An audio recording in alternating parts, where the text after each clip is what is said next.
Hallelujah. सबको जय मसीह की। मैं प्रॉफिट सुमनदीप और आपका स्वागत है बिशप अमरदीप मिनिस्ट्री में। प्रभु आपका ब्लेस करे, आप आशीष को पाएं। अगर आप चैनल पर नए हैं, चैनल को सब्सक्राइब जरूर करें ताकि हमारी हर एक वीडियो का नोटिफिकेशन आप तक पहुंचे। और आज मैं एक अद्भुत चमत्कार के बारे में बात करना चाहता हूँ और हमारा आज का टॉपिक है कि बाइबल में इतना बड़ा चमत्कार परमेश्वर ने करवाया। हालेलुया।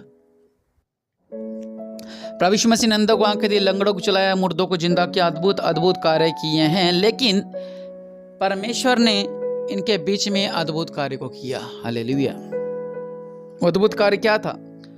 यहाँ पर पवित्र बाइबल में चमत्कार ही चमत्कार लिखे हुए, लेकिन मैं उस चमत्कार के बारे में बात करना चाह रहा हूँ जो परमेश्वर ने यहाँ पर किया। पूरी पवित्र बाइबल चमत्कारों से भरी हुई। आप जिस कोने से पकड़ोगे उस कोने में चमत्कार आपको मिलेगा, क्योंकि हमारा परमेश्वर चमत्कारी है। हालेलुया। लोग कहते हैं चमत्कार क्यों होते हैं? चमत्कार क्यों? क्योंकि परमेश्वर चमत्कार करते हैं। यहाँ पर एक चमत्कार हुआ। वो चमत्कार ये था कि हड्डियों पे मांस चढ़ गया। क्या चमत्कार था? हड्डियों पर मांस चढ़ गया। मांस तो चढ़ा ही चढ़ा, उसके बाद उनमें जान भी आ गई।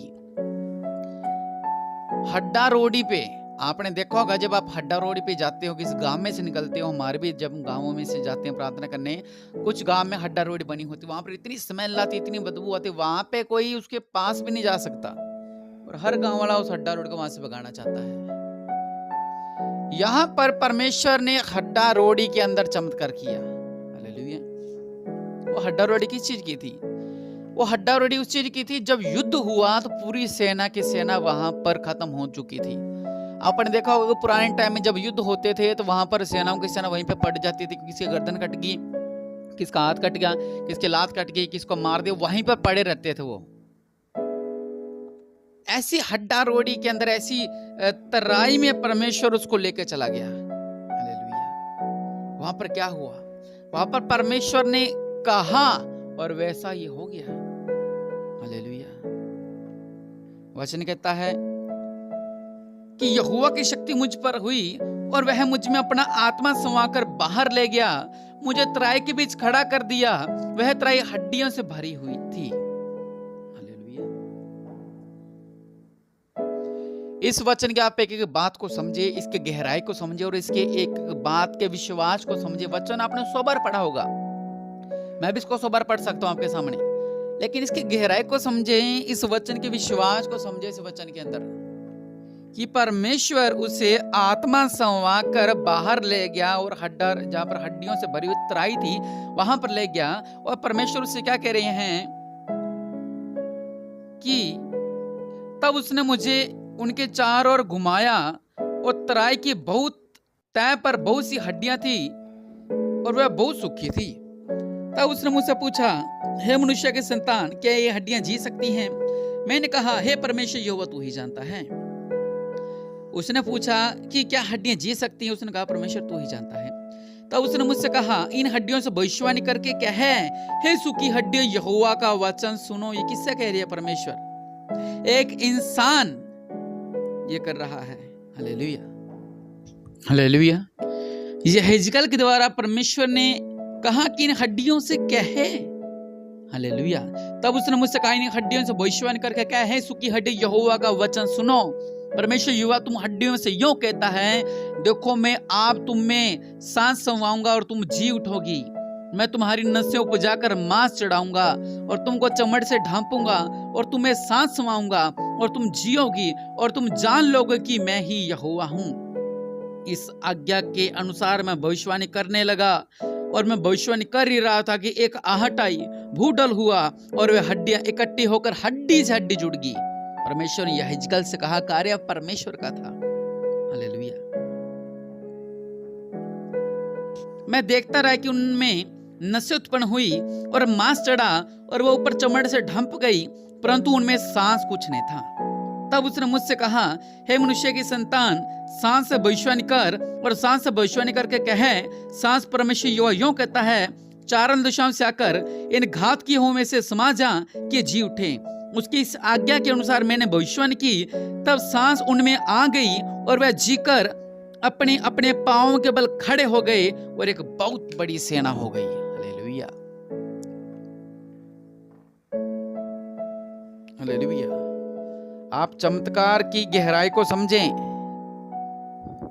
पहले परमेश्वर उसको वहां पर ले गए यहेजकेल को, बाद में बोला ऐसा कर, उसने ऐसे किया, उसने बोला ऐसा कर, उसने ऐसा किया, उसने बोला ऐसा कर, उसने जैसे जैसे करता रहा और सूखी हड्डियों पर मार चढ़ गया। मार चढ़ने के बाद उसने पूछा कि इनमें जान आ जाएगी, तो उसने उसमें प्रार्थना की, उनके लिए भविष्यवाणी की इन सूखी हड्डी में जान आ जाए, सांस आ जाए, और वो आ गया। हालेलुया।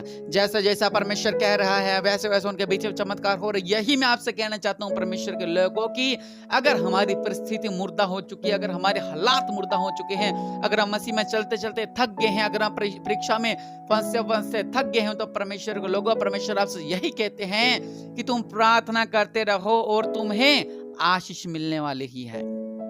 हालेलुया। यहाँ पर कौन कार्य कर रहा है? यहाँ पर परमेश्वर कार्य करवा रही हैं। किसके द्वारा? यहेजकेल के द्वारा ये बड़े बड़े अद्भुत कार्य करवा रहे हैं। उन सूखी हड्डियों में से जान भर दी और एक बहुत बड़ी सेना होगी। और वह कैसे हो गई? क्योंकि परमेश्वर जैसा जैसा कह रहे थे वैसा वैसा वो यहेजकेल कह रहा था और कर रहा था। लेकिन जब हम समस्या में होते हैं, परमेश्वर हमें कहता ये कर, हम कहते नहीं अब तो ये नहीं होगा। परमेश्वर कह रहा कि मेरी आज्ञा पर चल, नहीं अब तो नहीं हो पाएगा। परमेश्वर कह रहे तू ऐसा कर, नहीं मैं ऐसा नहीं करूंगी। तो बहुत सी ऐसी बातें जो हमारे जीवनों में होती है, लेकिन हम उस कार्य को नहीं करते हैं। हम सोचते हम हमारा दिमाग लगाने लग जाते हैं। जैसे परमेश्वर ने से क्या कहा, क्या ये ऐसा हो सकता है? और यहेजकेल क्या कहता, परमेश्वर जी पता नहीं ऐसा हो सकता कि नहीं हो सकता। हालेलुया। वो ये कह रहा है कि मुझे तो पता नहीं परमेश्वर ऐसा हो सकता कि नहीं हो सकता, लेकिन परमेश्वर कह रहे हैं तू कहे। जब उसने कहा और वह सूखी हड्डियां जी उठी।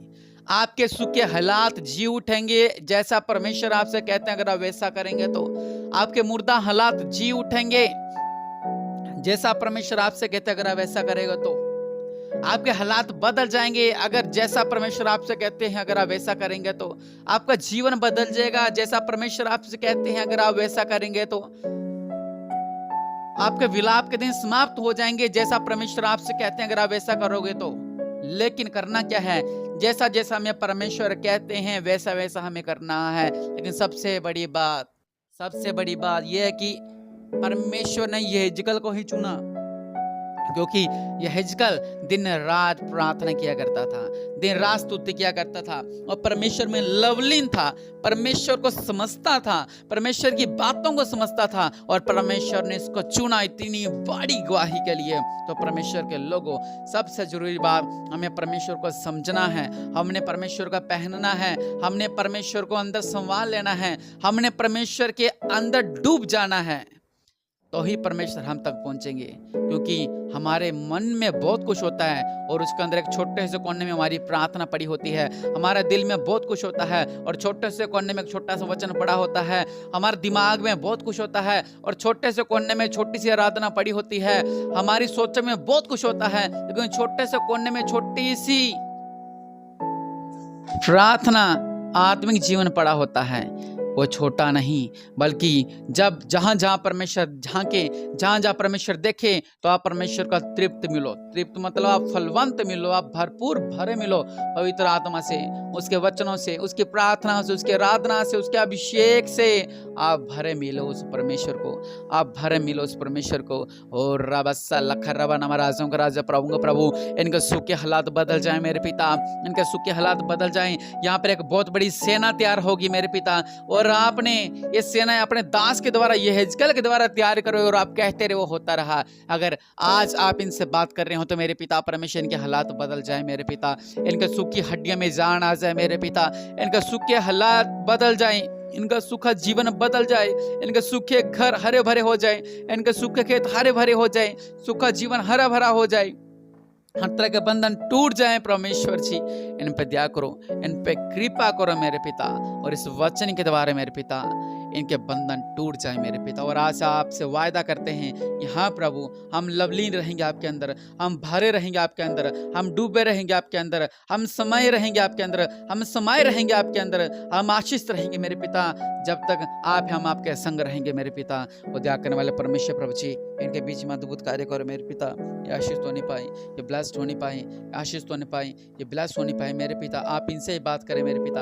आज आपसे वायदा करते हैं कि ये भी प्रार्थना में आराधना लवलीन रहेंगे मेरे पिता, और आप इनके जरिए बड़े बड़े कार्य कराएंगे मेरे पिता। अद्भुत कार्य कराएंगे मेरे पिता। जो इनका डिप्रेशन हो जाएगा मेरे पिता, इनकी चिंता जाएंगी, इनका बोझ जाएंगे मेरे पिता, जब आप इनके संग होंगे मेरे पिता।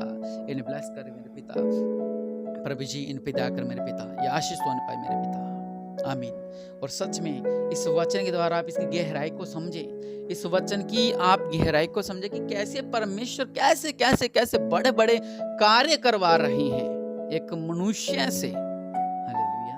और आप भी एक मनुष्य हैं, तो आप परमेश्वर के नजदीक आए, परमेश्वर लोगों परमेश्वर के नजदीक आए। परमेश्वर आपसे प्यार करते हैं, परमेश्वर आपके जीवन में अद्भुत कार्य करना चाहते हैं, इसलिए परमेश्वर के पास आइए ताकि परमेश्वर भी आप पर विश्वास करे और अद्भुत कार्य आप करने पाओ। प्रभु के नाम से प्रभु आपको फलवंत करे और आप आशीष पाए प्रभु यीशु मसीह के नाम से।